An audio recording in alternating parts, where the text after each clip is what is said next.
안녕하세요. 불만장 기자들입니다. 21라운드 통해서 또 한 번 또 순위 싸움이 요동쳤습니다. 네. 제가 빠르게 돌아보고 마지막 파이널 A행 티켓 한 장이 결정된 22라운드도 저희가 전망해 보도록 하겠습니다. 네. 21라운드 먼저 이 경기 이야기를 하지 않을 수가 없습니다. 그렇죠. 전북 울산의 사실상의 결승전이라고 했던 그 경기. 제가 맞췄잖아요. 네. 저는 전북의 DNA를 일단 믿었고 제가 키플레이 누구 뽑았습니까? 바로 뽑았거든요. 네. 바로우 그리고 구스타보, 손준호 이 세 명을 투입할 거라고 했는데 그 세 명이 나와서 맹활약을 하면서 전북이 스코어는 2대1이지만 마지막 한 골이 뭐 후반 추가 시간에 나온 페널티라는 점 볼 때는 전북이 완승으로 끝났다. 올 시즌 두 번의 맞대결에서 전북이 모두 승리를 했습니다. 제가 이날 이사를 해가지고 정신이 없었는데 네. 이 경기를 보다가 와이프한테 엄청 혼났습니다. 네. 그 와중에 자세히 들여다보겠습니다. 라인업부터 보겠습니다. 일단 두 팀은 경기 전날까지 엄청 고심을 한 것 같아요. 예, 일단 모라이스 감독은 결정을 했죠. 교체 카드 한 장 빼자. 그러니까요. 예, 조규성, 이성윤 다 빼고 못살 승부사야. 예, 전반에 승부를 보자. 전북은 전반에 이제 그 초점을 맞췄고 울산 김도훈 감독 같은 경우에는 후반에 초점을 맞춥니다. 예, 전반에는 이제 박정인을 투입을 하죠. 그리고 주니어를 백업에 놓고 그렇게 후반에 이제 승부를 보겠다는 그런 전술을 하는데 일단 전반 초반에 일단 득점이 나오면서 모라이스 감독의 어떤 그 전술이 좀 먹혀든 그런 그 승부수라고 좀 보였죠. 반면에 이제 울산 같은 경우에는 똑같은 이제 전북과 4-1-4-1이긴 했는데 그 원두재를 센터백인 불투지와 정승현 사이에 두는 그렇죠. 그래서 사실상 3백을 하잖아요. 그러니까 조금 더 소극적이었다. 그리고 모라이스 감독이 조금 더 적극적이었다. 어떻게 보면 시작 라인업부터가 조금 그 차이를 좀 보인 게 아닐까 이렇게 좀 생각이 되네요. 저도 이후에 한번 이거에 대해서 다시 언급하겠지만 네. 일단 전반에 너무 이른 시간에 골을 먹은 게 네. 김도훈 감독이 어떤 계획을 갖고 생각이 아무리 많았다고 하더라도 이게 좋았다 나빴다는 결과론으로 얘기할 수밖에 없으니까 네. 어쨌든 이 골로 모든 게 어그러져 버렸습니다. 1분 18초. 그러니까요. 네. 예. 그러니까 왼쪽 대각상에 있던 바로가 이제 위치로나 타이밍으로는 크로스를 그것도 낮게 휘어가는 크로스를 시도할 거라고는 쉽게 생각 못 했는데 그쵸. 오늘 마치 더블라이너가 스털링한테 주는 것처럼 네. 애매한 위치로 하고 조현우가 주춤주춤한 사이에 이제 한기원이 재빠르게 공으로 달려서 헛발질하는데 이게 이제 페이크가 되면서 득점으로 네. 이어집니다. 예. 맞았다면 아마 안 들어갔을 수도 있겠다. 왜냐면 맞아요. 중심을 중심을 약간 잃어서 근데 안 맞으면서 그 떼굴떼굴 굴러가고. 근데 최근에 그 한기원 선수 들어가는 골 장면 다 이런 식으로 약간 그렇죠. 위치 선정이 결과론적으로는 진짜 기가 막히게 해서 들어가는 네. 골이 많았습니다. 그럼에도 일단 울산은 울산이더라고요. 작년이나 재작년 같은 경우에는 좀 급격히 흔들릴 것 같았는데 중심을 딱 잡으면서 박정인을 활용한 공격, 윤빛가람이 경기 조율하고 신진호 슈팅, 골문 위협하고 마지막에 불투이스 슛까지 마지막 그 전반 현재 실점한 이후로는 그래도 울산이 조금 더 경기를 주도하는 그런 양상이 조금 나왔습니다. 이게 송봉호 선수가 일단 잘했고요. 기록을 보면은 울산이 질 게임은 아니었어요. 네. 그러니까 점유율이 56.5%였고요. 슈팅 수는 15대 12, 코너킥은 13대 2, 패스 성공은 537개, 저쪽은 377개, 압도적이었습니다. 네. 그러니까 공을 더 많이 잡고 더 많이 패스하고 더 많이 때렸지만 결국 승리는 가져가지 못했다. 그렇죠. 디테일하게 보면 울산 슈팅 중 15개 중 절반에 가까운 7개가 수비수 몸에 맞는 전북 선수들이 굉장히 집중력이 좋았다. 이렇게 그렇죠. 볼 수 있고요. 네. 박스박 슈팅이 전북의 절반이 4개. 굳이 박스 안까지 와서 어떻게든 슛을 하려고 했다는 거고요. 그러다 보니 유효 슈팅률에서는 27대 33으로 열세에 놓였습니다. 공격 지역 패스 성공률은 오히려 78대 70으로 전북이 더 높았고요. 전체적으로 이거 기록만 놓고 보면 전북이 훨씬 효율적이었다. 그러니까 이게 닭공이 아니라 이날만큼은 굉장히 실리적인 축구, 모살이 굉장히 준비를 잘했다. 이렇게 좀 해석할 수 있겠습니다. 그렇죠. 보시면 알겠지만 전반 초반에 득점하고 이제 후반도 이제 울산을 따라가는 그림일 줄 알았지만 후반 초반에 전북이 한 골 달아나면서 스코어를 2대 0으로 만들어요. 이때부터 좀 힘들어질 수밖에 없죠. 이제 전북이 이제 교체 카드가 2장이긴 하지만 이제 수비적으로 지키는 데는 거의 K리그에서 탑급이기 때문에 울산이 굉장히 고생할 수밖에 없었습니다. 김민성이 부상에서 돌아와서 흔들어준다고 하고 이청용이 흔들어준다고 해도 전북은 흔들리지 않았습니다. 마지막에 구자력이 페널티 내주고 이제 주니어에게 페널티 실점하기 전까지 또 흔들리지 않았고 결국은 2대1 승리로 2대1 승리를 따냈습니다. 이날에는 좌우 풀백들에 대한 문제가 드러나지 않았어요. 아, 좋았어요. 네. 네, 일단은 이용, 뭐 최철순 두 선수가 오른쪽 왼쪽에 나섰는데 그 전까지는 뭔가 약팀을 그 조금 깨 부셔야 될 때는 두 선수가 약간 위력이 좀 떨어졌어요. 근데 이게 아니었잖아요. 어째 수비적으로도 조금 단단해야 되고 상대 양 측면 공격수를 막아야 되는 임무를 할 때는 두 선수가 확실히 큰 형님다운 그런 안정적인 모습. 예, 저희가 이제 회사에서 대형 계약을 체결할 때는 뭐 부장 아니면 뭐 이사급이 가서 그렇죠. 출동하잖아요. 이 두 선수가 나서서 보여준 거예요. 예, 현대가 더비는 이래야 돼라는 거를 좀 증명을 했습니다. 네. 뭐 나이가 들어서 체력이 좀 떨어진다 그래도 확실히 조금 구력으로 충분히 좀 힘을 낼 수 있겠다. 변하지 않죠. 예, 클래스를 보여줬다 할 수 있겠네요. 김도훈 감독 이야기 제가 다시 한번 하면은 네. 저도 사실 라인업 보고서는 전북이 이기겠다 싶었거든요. 예. 이유가 뭐냐면 울산이 우위에 있는 경기예요. 이거는 그러니까 흐름이나 전력 모든 면에서 울산이 앞서고 있었단 말이죠. 그러니까 지금으로 보면 한참 바르셀로나가 좋았을 때 레알 마드리드랑 붙는 거예요. 그때 레알이 바르셀로나가 변칙 쓰는 거 보셨어요? 잘하는 팀 그냥 가는 거예요. 네. 근데 변칙은 안 되는 팀이 어떻게든 해보려고 쓰는 게 변칙이란 말이에요. 근데 정작 정면 보면 전북이 쓰고 울산이 변칙을 썼으니 전북 입장에서 무서운 게 어떤 거예요. 그 주니어, 김인성 애들 다 들어가는 평소의 울산이란 말이에요. 그걸 변칙을 쓰면서 울산이 스스로 깎아먹었다. 저는 이렇게 얘기를 하고 싶고 김도훈 감독 승부처에 약하다는 이야기 하는데 그날도 그랬죠. 스스로 생각이 너무 많았다. 맞아요. 생각이 많았다는 것 자체가 승부에 대해 불안하고 우리 팀 전력이 불안하다는 얘기예요. 그러니까 저 팀한테 안 되니까 다른 생각을 하는 거예요. 그게 저는 이번 경기 결과로 이어진 것 같다. 김도훈 감독이 훨씬 더 좋은 감독이 되기 위해서는 결국엔 뭐냐? 자기를 믿어야 돼요. 자기 팀을 믿어야 된단 말이에요. 일단 5점 차가 마음에 좀 걸렸을 것 같아요. 5점 차를 유지하자. 그 프리뷰 때도 창 기자 얘기했지만 비기는 전술을 할 수는 있어요. 근데 주니어를 뭐 전반 30분에 투입해갖고 60분을 뛰게 하는 것보다는 저는 지쳤더라도 90분을 일단 박아두고 그럼요. 예, 승부를 좀 선제골을 먼저 넣고 나서 어떻게 뭐 실점하라도 그렇게 했어야 되는데 그게 아니 좀 바이른 아쉽고. 미넨이 레반도프스키 나중에 쓰는 거 맞습니까? 그거는 아니에요. 무슨 자크지 먼저 내는 법은 없잖아요. 그죠? 그러니까요. 챔피언스 리그. 네. 적절한 비유인 것 같습니다. 전북을 보면 계속 부진했습니다. 근데 이제 마치 이 드라마를 위해서 뭐 꽁꽁 아껴둔 느낌, 확 푸는 느낌이었고, 일단 이 경기를 통해서 승점 차가 2점으로 줄어듭니다. 그래서 경기가 6경기가 남았는데, 한 번만 더 뒤집으면 역전할 수 있는 위치까지. 지금 오히려 쫓기는 쪽이 이제 울산이 이제 됐어요, 이제. 왜냐면 트라우마가 있거든. 그렇죠.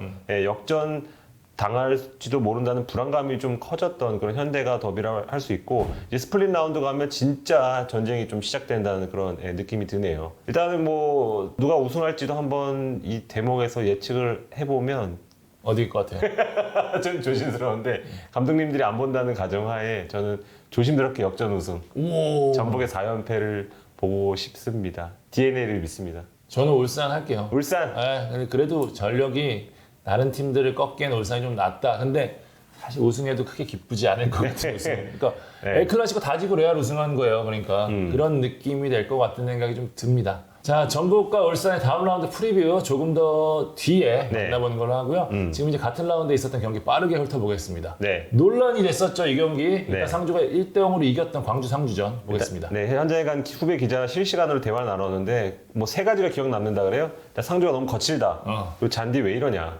그리고 여기 분위기 장난 아니다. 아, 잔디는 진짜. 네, 뭐 상주는 23개 파울을 하면서 좀 광주를 강하게 압박하면서 이제 무실점으로 틀어막았고 잔디는 패스 플레이가 제대로 이루어지지 않을 정도로 그러니까요. 엉망이었습니다. 이거는 좀 수정이 필요해 보이고 마지막으로 분위기는 그 후반 막판 거의 정규 시간 끝났을 시간에 이제 뭐 정재가 골을 넣었잖아요. 근데 그 과정에서 이근호의 핸드볼 파울 여부에 대해서 이제 광주는 온 필드 리뷰를 해라. 하지만 심판은 VAR이 정확히 봤다. 다른 앵글로 보니 이거는 무조건 배에 맞았다. 볼 필요 없다. 그래서 그 득점으로 인정을 했습니다. 네, 그래서 지금 광주가 굉장히 좀 분노했던 그런 그 현장 분위기였다고 하고요.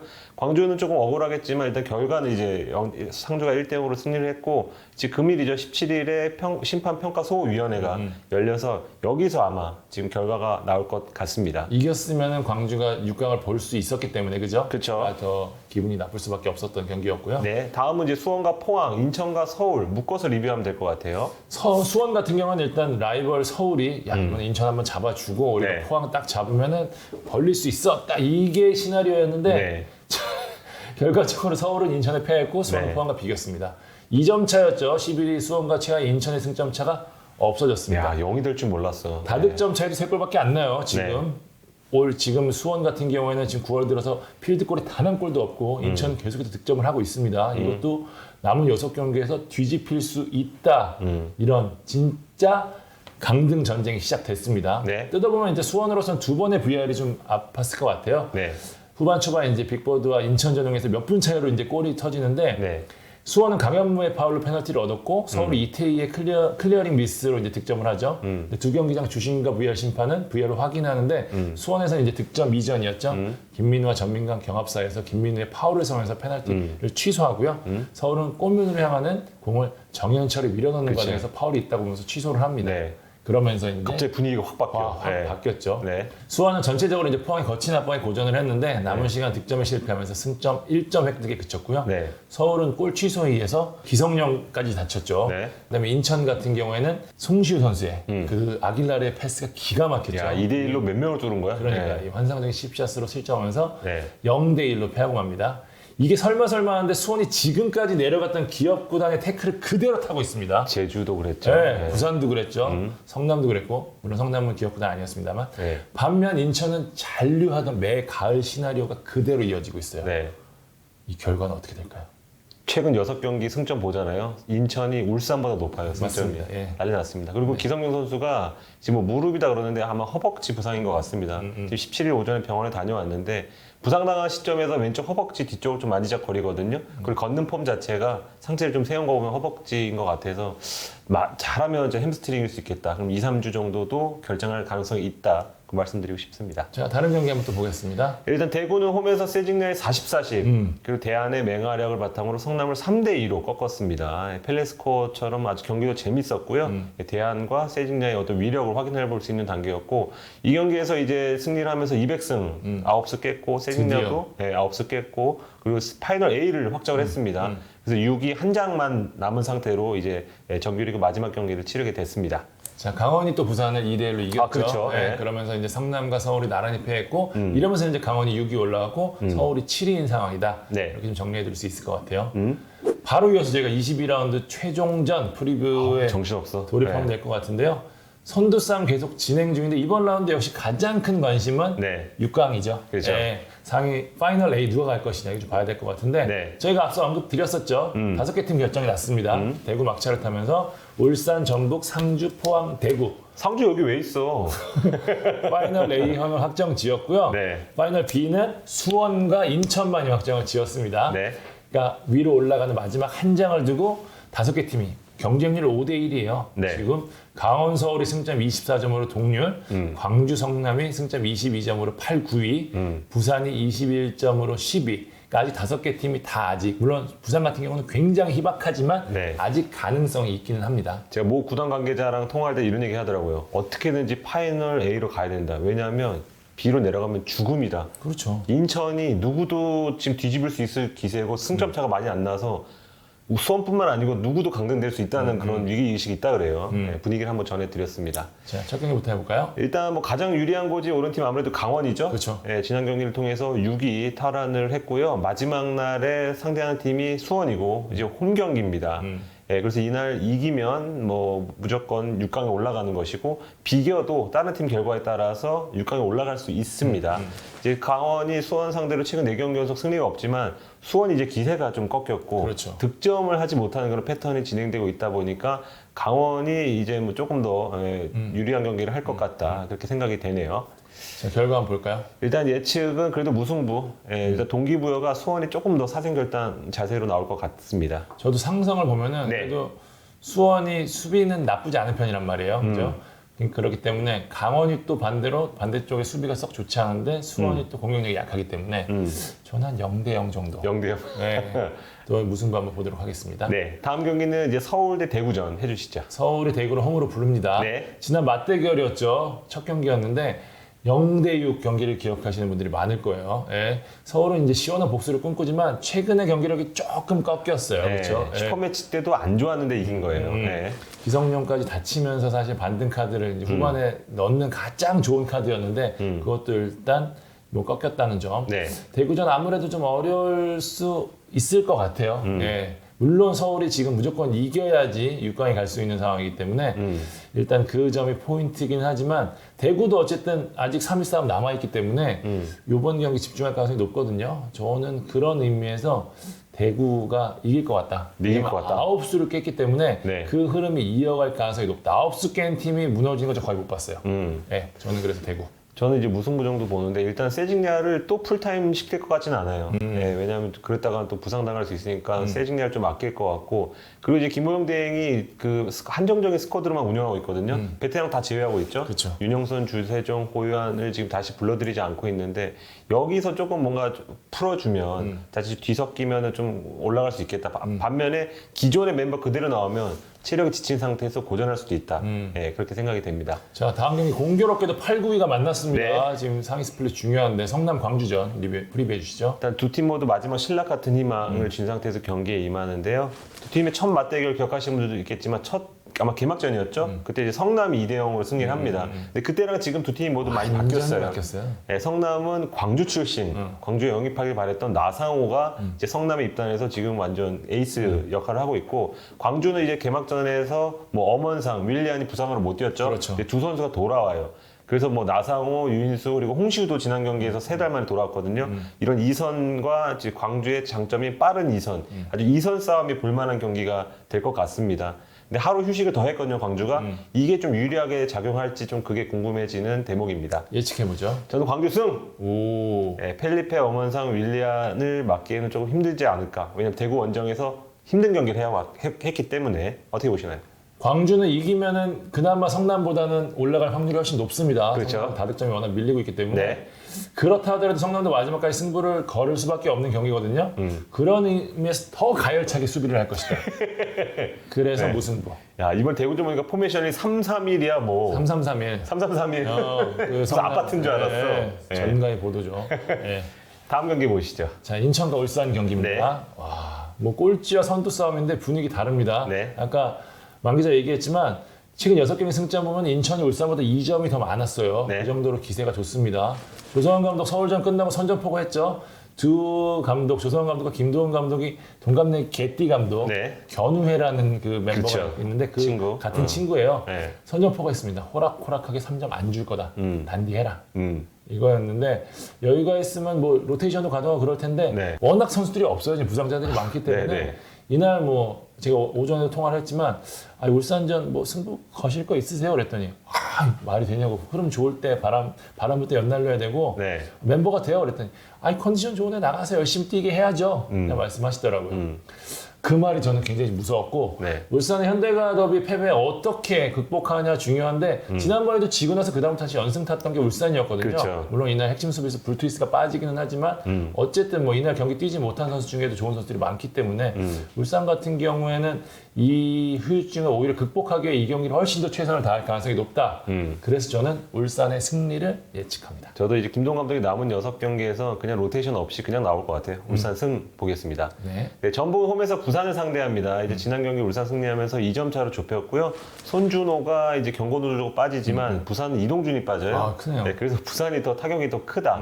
그리고 하루 더 쉰 상태에서 홈 2연전 전북이 무난하게 승리할 것 같습니다. 저도 전북의 무난한 승리 네. 예측하도록 하겠습니다. 마지막 경기는 포항과 상주전. 3위 싸움을 두고 펼쳐지는데요. 사실 네. 6강 때문에 그런데 이 경기도 굉장히 중요한 경기입니다. 둘의 승점 차가 3점밖에 안 나요. 때문에 이번 경기 굉장히 중요한데 두 팀 다 최근 4경기에서 3승 1무 흐름이 이렇게 좋습니다. 잘해? 네. 창가방패의 대결을 봐야 될 것 같은데 포항 최근 4경기에서 8골 넣었고요. 상주는 4경기에서 실점이 하나밖에 없습니다. 이 경기 제일 중요한 변수는 포항이 3일 뒤에 FA컵을 치른다는 맞아요. 겁니다. 상대가 울산이에요. 동해안 더비이기 때문에 아무래도 좀 허투루 넘길 수 없는 그런 상황인데 이래저래 김기동 감독 이 경기도 중요하고 다음 경기도 중요하기 때문에 어떤 선택을 할지 좀 중요해 보이긴 하지만 저는 상주의 방패가 워낙 단단하고 포항 같은 경우는 지난 수원전에서 고전했던 부분이 좀 느껴졌기 때문에 저는 상주의 승리를 보겠습니다. 저는 포항의 승리. 오. 방패를 부실 수 있는 카드가 너무 많다. 예, 어. 포항이 이길 것 같습니다.